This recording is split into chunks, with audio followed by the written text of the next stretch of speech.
Pemerintah memastikan industri media akan menerima sejumlah insentif untuk mengatasi ancaman penutupan perusahaan pers dan pemutusan hubungan kerja para pekerjanya akibat pandemi COVID-19. Menteri Keuangan Sri Mulyani Indrawati mengemukakan hal itu dalam temu virtual bersama Menteri Komunikasi dan Informatika Johnny G. Plate, Ketua Dewan Pers Muhammad Nuh dan sejumlah perwakilan Asosiasi Media Massa Nasional di Jakarta.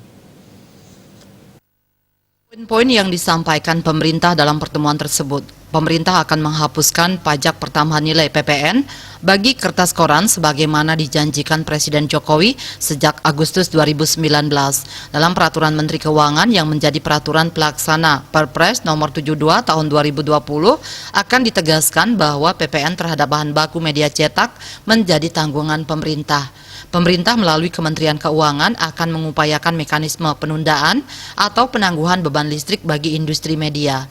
Pemerintah akan menangguhkan kontribusi BPJS Ketenagakerjaan selama 12 bulan untuk industri pers dan industri lainnya lewat Kepres.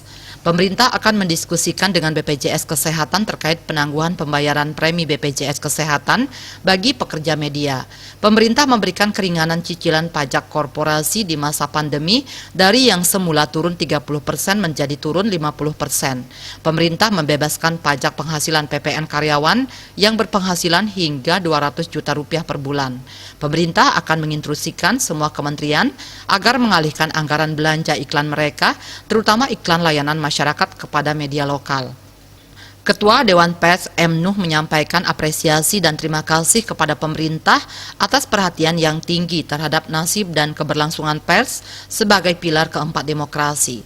Sebagai bagian dari komponen bangsa, pers nasional mendukung upaya pemerintah dalam menangani pandemi COVID-19.